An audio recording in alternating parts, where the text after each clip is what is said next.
بس یار بہت ہو گیا تمہاری مصروفیت کا بہانہ، اب تو تمہیں ٹائم نکالنا ہی پڑے گا، وہ ڈرامائی انداز میں کہہ رہے تھے۔ شاہزر کرسی جہلاتا محظوظ ہوا۔ اچھا ایسا کیا ہو گیا ہے؟ ان سے بات کرتے اعصاب کا تناؤ رفع ہوا تھا۔ ہانی کی شادی طے ہو گئی ہے، ٹھیک 10 دن بعد کی تاریخ رکھی ہے، وہ خوش سے کہہ رہے تھے، اور ان کی بات سن کر اس کے مسکراتے لب سکڑے تھے۔ یکدم وہ سیدھا ہوا تھا۔ جس چہرے پہ کچھ پل پہلے ہی ایک خوبصورت مسکان تھی، وہاں اب صرف کرب کی کیفیت رقم تھی۔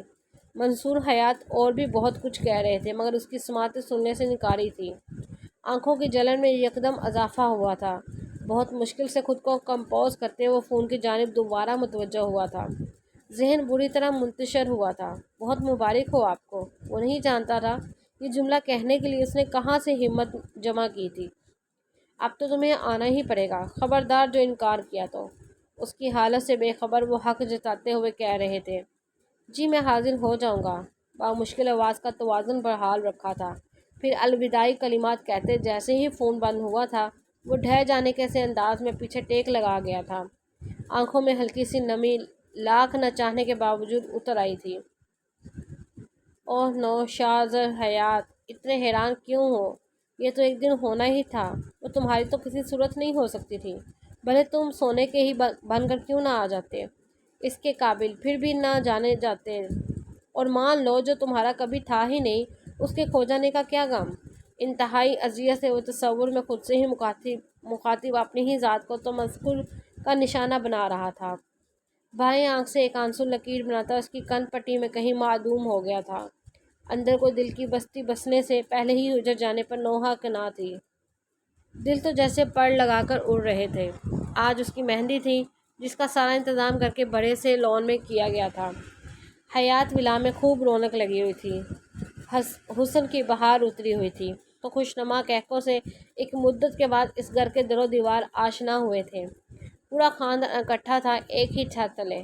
لندن سے ان کے بڑے تایا غفور حیات بما فیملی کے آن موجود تھے، تو کراچی میں مقیم ان کی اکلوتی پھپھو بھی اپنے بچوں کے ساتھ پہنچ چکی تھی۔ لون کے سارے ارینجمنٹس کی ذمہ داری شاہزر اور وجدان کو سونپی گئی تھی، جسے ان دونوں نے بخوبی نبھایا بھی تھا۔ برقی کمکوں اور تازہ گینڈے اور موتیے کے پھولوں کی سجاوٹ نے ماحول کو دلکش اور معطر کر دیا تھا۔ شاہزر کام میں بری طرح سے پھنسا ہوا تھا۔ منصور حیات نے اپنی آدھی سے زیادہ ذمہ داری اس کے کندھوں پر ڈال دی تھی، جسے وہ بوجھل ہوئی کیفیت کے ساتھ احسن طریقے سے نبھا رہا تھا۔ وقت نے اسے اپنا زخم دل چھپانا اور اس پر متضاد مسکرانا بھی سکھا دیا تھا۔ اب تو کبھی کبھی اسے خود بھی حیرت ہوتی تھی کہ کس درجہ کمال سے اس کے تاثرات اور ساکنات اس کی دلی کیفیت اور احساسات کی نفی کر رہے ہوتے تھے۔ وہ فریب گر بن چکا تھا، دوسرے کے ساتھ ساتھ شاید خود کو بھی دھوکہ دینا سیکھ گیا تھا۔ ابھی بھی وہ بازار سے واپس آیا تھا۔ ہانیہ کے لیے فریش پھولوں کے گجرے اور دیگر پھولوں کے زیورات لانا وجدان کے سپرد تھا، مگر عین وقت پر وہ اسے بول خود تیار ہونے چل دیا تھا۔ گاڑی سے اترا تو پورچ میں ہی غفور حیات کسی سے کال پر مصروف گفتگو تھے۔ ان کے بیوی بچے پہلے آ گئے تھے، جبکہ وہ آج کچھ کاروباری مصروفیت کے باعث تاخیر سے پہنچے تھے۔ انہیں دیکھ کے وہ بھی وہیں کچھ فاصلے پر رک گیا تھا۔ غفور حیات نے ایک سرسری سی نگاہ اس کی جانب کی تھی، پھر اسے یوں ہی نظر انداز کیے فون پر مگن رہے۔ آنکھوں میں نہ ہی تو کوئی اپنائیت جاگی تھی اور نہ ہی چہرے پہ شفیق تاثر بڑھا تھا۔ وہ سر جھکائے کھڑا رہا تھا یہاں تک کہ وہ فون بند کر چکے تھے۔ السلام علیکم۔ انہیں فرصت ملی دیکھ کر وہ شائستگی سے بولا تو انہوں نے سپورٹ سی نظریں اس پر ڈالی تھیں۔ وعلیکم السلام، کیسے ہو؟ روکھی سی آواز اور بے تاثر سا لہجہ جس کا وہ عادی ہو چلا تھا، نہ تو اس سے ہاتھ ملایا تھا اور نہ ہی گلے لگایا تھا۔ شاہزر کا دل چھناکے سے ٹوٹا تھا، مگر بنا آواز ٹوٹے دل کی صدا سننے کو دل سے دل کا رابطہ ہونا ضروری ہوتا ہے، جو یہاں مقصد ہی نہیں تھا۔ الحمدللہ ٹھیک ہوں، آپ کیسے ہیں؟ سفر بخیر گزرا؟ مؤدب سا کہتا وہ تیمور حیات کی پرچھائی لگتا تھا، مگر پھر بھی حیات ولا کے مکین اس کے لیے دل کشادہ نہیں کر پائے تھے۔ ہاں ٹھیک ہوں، سفر بھی ٹھیک تھا، اس پر سے نظریں ہٹائے کہہ کر وہ اب اس کے پاس سے گزرتے اندر کی طرف بڑھ رہے تھے، جب وہ اندرونی دروازے کے فریم میں کھڑے منصور حیات کو دیکھ کر لمحہ بھر کر رکے تھے۔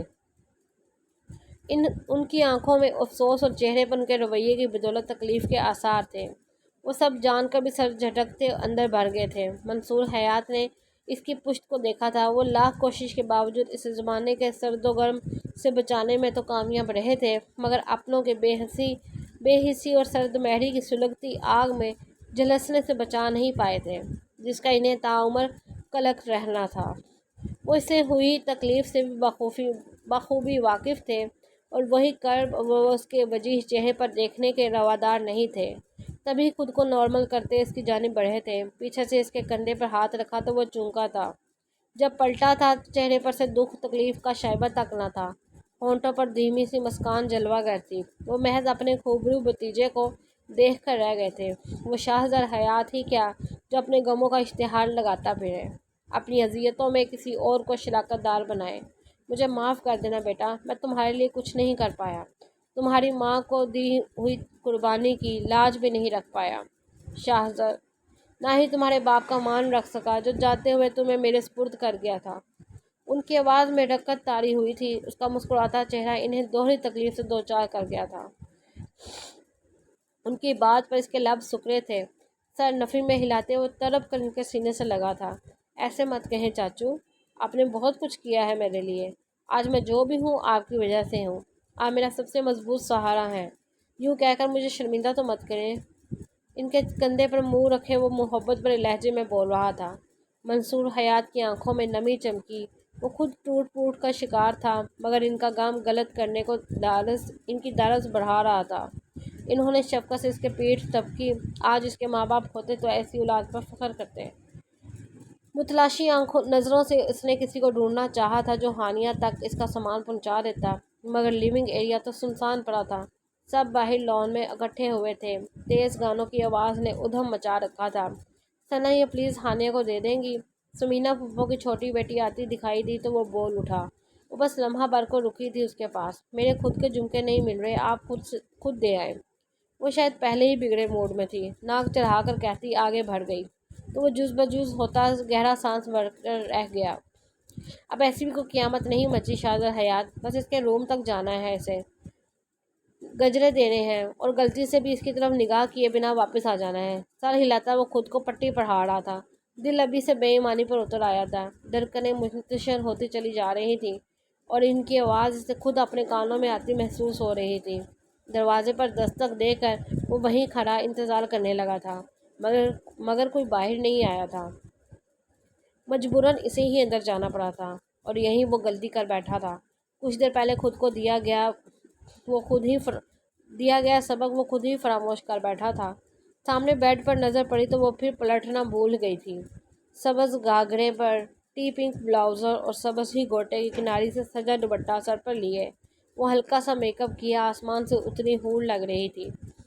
دونوں ہاتھوں اور پاؤں پر مہندی کے نقش نگار اتنی خوبصورتی کو چار چاند لگا رہے تھے۔ گاؤں تکیے سے ٹیک لگائے وہ آرام دہ سی حالت میں بیٹھی شاید مہندی سوکھنے کا انتظار کر رہی تھی۔ اسے دیکھ کر سر سے سیدھی ہوئی، اس کی آمد اس کے لیے بھی غیر متوقع تھی۔ آنکھوں میں حیرت امٹ سی آئی تھی، جلد اپنی حیرت پر قابو پاتے اس نے اس کی طرف ایک بے ریا سی مسکراہٹ لیے دیکھا تھا۔ اسے یوں ہی محض سا خود کو دیکھتا پا کر وہ نروس ہوئی تھی، تبھی نظریں چرا کر ادھر ادھر دیکھنے لگی تھی۔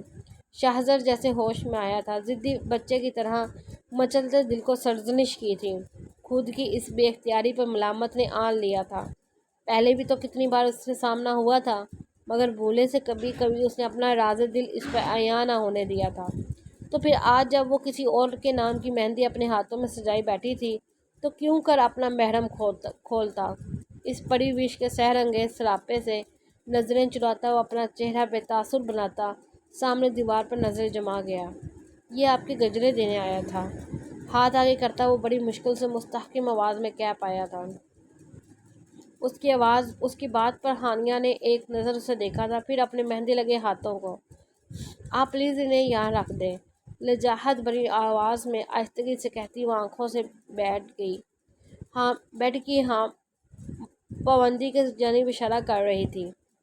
اس کی سرسری سی نظر اس پر ڈال وہ چلتا ہوا آیا تھا، شوپر وہاں رکھ کر وہ سر سے پلٹا تھا، اس بار اس پر نگاہ کرنے کی غلطی نہیں کی تھی۔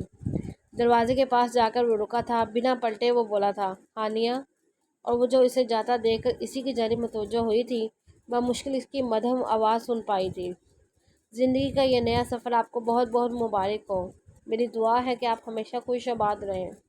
بھاری ہوئی گمگیر آواز میں کہتا وہ باہر نکلتا چلا گیا۔ وہ بند ہوئے دروازے کو دیکھتی رہ گئی۔ اسے باہر لون میں لا کر تازہ پھولوں سے سجے جھولے پر بٹھایا گیا۔ سبھی کزنز اس کے گرد جمگٹا سا بنائے ہوئے تھے۔ کہکو اور ہنسی مذاق کا دور چل رہا تھا۔ سب کے درمیان وہ شرمائی سی چاند چہرہ لیے بیٹھی اس کا دل دھڑکا رہی تھی۔ دور سے اسے دیکھ کر وہ نظریں چرا رہا تھا، پر دل تھا کہ آج کوئی بھی دلیل، کوئی بھی اخلاقی درس سننے کو تیار ہی نہ تھا۔ سبھی بڑوں کے چہرے خوشی سے جگمگا رہے تھے۔ طاہرہ حیات کے لبوں سے مسکراہٹ ایک پل کو جدا نہ ہوتی تھی۔ وہ الگ بات تھی کہ بیٹی کی جدائی کا سوچ آنکھیں بھیگ بھیگ جاتی تھی۔ وہاں ہر فرد مگن سا تھا کہنے کو وہ اس کے اپنے تھے، مگر رشتے تو احساس کے ہوتے ہیں، اور جہاں احساسات مر جائیں وہاں رشتہ جتنا قریبی کیوں نہ ہو تعلق ریت کی دیوار ثابت ہوتے ہیں۔ دلوں کا فاصلہ طے ہو پانا ممکن رہتا بھی نہیں ہے۔ وہ پچھلے 2 دن سے زیادہ تر حیات والا ہی پایا گیا تھا، مگر صرف باہر کے ہی کام دیکھ رہا تھا، گھر میں بہت کم دیکھا گیا تھا۔ اس نے وہ غلطی نہیں دہرائی تھی جو اس نے پہلے دن ہوئی تھی۔ وہ جو ہی حیات ولا میں داخل ہوا تھا، منصور حیات نے اپنی ازلی گرم جوشی سے اس کا استقبال کیا تھا۔ اس سے بغل گیر ہوتے وہ اسے لیے اندر کی جانب بڑھے تھے جب راہداری میں انہیں ایک کال آ گئی۔ وہ کال ریسیو کرتے باہر کی طرف دوبارہ مڑ گئے تھے تو وہیں شدومند میں پڑا کھڑا رہ گیا تھا۔ سامنے لیونگ ایریا میں سمینہ پھوپھو، طاہرہ اور نبیلہ تائی بیٹھی نظر آ رہی تھی، جو کپڑے پھیلائے مگن سی اس کی آمد سے بے خبر تھی۔ وہ سوچ ہی رہا تھا کہ واپس پلٹ جائے کہ سمینہ پھوپھو کی نظر اس پر پڑی تھی۔ وہ ناچار آگے بڑھ آیا تھا، ان سب کو مشترکہ سلام کیا تھا۔ سمینہ پھر کسی حد تک لگاوٹ کا اظہار کیا کرتی تھی، وجہ اس کی تیمور حیات سے حد درجہ مشابہت تھی، مگر نبیلہ تائی کا انداز جذبات سے بالکل عاری ہوتا تھا، جیسے وہ کسی اجنبی سے بات کر رہی ہوں۔ اور طاہرہ حیات، ان کی تو اس سے نفرت ہی اپنی مثال آپ تھی۔ ان کو طنز کے نشتر اس کا سینہ چھلنی کر دیا کرتے تھے۔ اب کیا یہی کھڑے رہو گے؟ حال احوال جاننے کے بعد بھی جب وہ وہیں کھڑا رہا تو طاہرہ سے برداشت نہیں ہوا۔ وہ چاچو کا ویٹ کر رہا تھا۔ خفت کے مارے اس کی رنگت میں سرخی گھلی ہوئی تھی۔ کتنی بار کہا ہے میرے سامنے مت آیا کرو، تمہیں دیکھ کر میرا خون کھولنے لگتا ہے، مگر تم بھی بڑی ڈیٹھ مٹی کے بنے ہو، مجال ہے جو ذرا شرم آتی ہو۔ آئے بھی کیوں؟ آخر بے شرم ماں کے بیٹے جو ہو۔ استہزائیہ سی ہنسی لبوں پر لیے وہ زہر خون انداز میں اس کی عزت نفس کی دھجیاں اڑا گئیں۔ دونوں خواتین بالکل خاموش ان کا چہرہ تک رہی تھیں، اور شاہزر اس کا ضبط کے مارے برا حال ہوا تھا۔ آپ مجھے جو مرضی کہہ لیں چچی، مگر میری امی کے بارے میں ایک لفظ مت کہیے گا۔ آنکھیں اب بھی احترام سے جھکی ہوئی تھیں، مگر آواز مدھم ہونے کے باوجود تپش لیے ہوئے تھا۔ طاہرہ حیات نے گری نگاہ سے اس کے تنے ہوئے چہرے کو دیکھا تھا، پھر طنزیہ ہنستی تھی۔ اچھا تو بے شرم کو بے شرم نہ کہوں تو کیا کہوں؟ کس کس کا منہ بند کرو گے؟ ایک زمانہ اسے بے شرم و حیا کہتا تھا۔ وہ ان تاریخ گلیوں کی مکین تھی جہاں عزت دار انسان جانے کا سوچ بھی نہیں سکتا۔ وہ اب بھی اسے اپنے لفظوں کی مار مارنے سے باز نہیں آئی تھی، بڑی رعونت سے اسے بتا رہی تھی کہ اس کے انداز میں تکبر بول رہا تھا جو اللہ کو سخت ناپسند تھا۔ مگر انسان اکثر بھول جاتا ہے۔ نبیلہ تائی کے لبوں پر بھی مسکرانہ سا ہلکا تبسم تھا۔ وہ خود کو کچھ بھی سخت کہنے سے روکتا ہوا وہاں سے نکل گیا تھا، پھر دانستہ اس نے خود کو ان کی نظروں سے اوجھل کر لیا تھا۔ اب بھی وہ سب سے الگ، سب سے بہت دور کھڑا ان کے خوشی سے دمکتے چہرے دیکھ رہا تھا۔ کسی کو اس کی کمی محسوس نہیں ہوئی تھی سوائے منصور حیات کے۔ وہ آئے تھے اس کے پاس اور اسے ساتھ چلنے کا کہا تھا، مگر وہ سر درد کا بہانہ بنا کر معذرت کرتا ان سے اجازت طلب کر رہا تھا۔ وہ چاہتے تو نہیں تھے، مگر اس کا ستا ہوا چہرہ اور سرخ ہوتی آنکھیں دیکھ کر اسے جانے کی اجازت دے دی تھی۔ ان سے ملتا ہوا وہ دانستہ اسٹیج کی طرف دیکھنے سے گریز کرتا وہاں سے نکل آیا تھا۔ گھر واپس آ کر اس نے کپڑے بدلنے کا تردد بھی نہیں کیا تھا، ویسے ہی بستر پر آڑا ترچھا سا لیٹ گیا تھا۔ وجود پر عجیب مسکردی سی چھائی ہوئی تھی، نیند اس کی آنکھوں سے روٹھی ہوئی تھی جیسے، مگر پھر بھی وہ آنکھیں بند کیے پڑا رہا تھا۔ منتیں پوری ہوئی۔ میرج ہال مہمانوں سے بھرا تھا، کچھ مہمان ابھی بھی آ رہے تھے، بارات آنے میں کچھ وقت تھا۔ زہرہ آپا کی کال آئی تھی۔ منصور حیات، وجدان اور شاہزر انٹرنس پر کھڑے تھے جب ایک لڑکی ان کی طرف آتی دکھائی دی تھی۔